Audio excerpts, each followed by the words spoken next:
সোমবার 6 দিনের মাথায় ফ্রিজার অ্যাম্বুলেন্সে করে রাজ্যে এসে পৌঁছায় সপ্তর্ষির নিথর দেহ।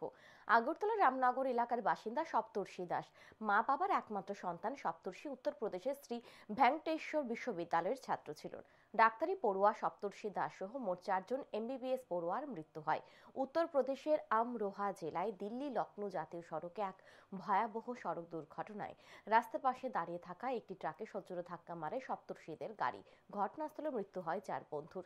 দেশজুড়ে বিপর্যস্ত বিমান পরিষেবা। এই পরিস্থিতিতে সপ্তর্ষির মৃতদেহ রাজ্যে নিয়ে আসার ক্ষেত্রে দেখা দেয় বড় সমস্যা। বাধ্য হয়ে পরিবারের লোকজন ফ্রিজার অ্যাম্বুলেন্সে করে সপ্তর্ষির মৃতদেহ রাজ্যে নিয়ে আসে। সোমবার দুপুরে সপ্তর্ষির নিথর দেহ নিয়ে ফ্রিজার অ্যাম্বুলেন্স পৌঁছায় রামনগর স্থিত তাঁর নিজ বাড়িতে। মঙ্গলবার নিহত সপ্তর্ষির বাড়িতে যান বিরোধী দলনেতা জিতেন্দ্র চৌধুরী। কথা বলেন মৃত সপ্তর্ষির মা বাবার সাথে। তাদেরকে সমবেদনা জানান বিরোধী দলনেতা। পরে এক সাক্ষাৎকারে জিতেন্দ্র চৌধুরী জানান সপ্তর্ষির মা বাবাকে সান্ত্বনা দেওয়ার কোনো ভাষা নেই। সপ্তর্ষির মৃত্যুই সমাজের জন্য বড় ক্ষতি। বিরোধী দলনেতা সপ্তর্ষির মা বাবা সহ আত্মীয় পরিজনদের প্রতি সমবেদনা জানান।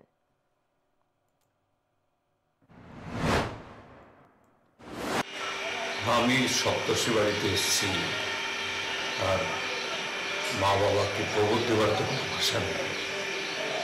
এটা একটা তরতাজা যুবক, শুধু এই পরিবারের জন্য না, এটা গোটা সমাজের জন্য একটা বিরাট ক্ষতি।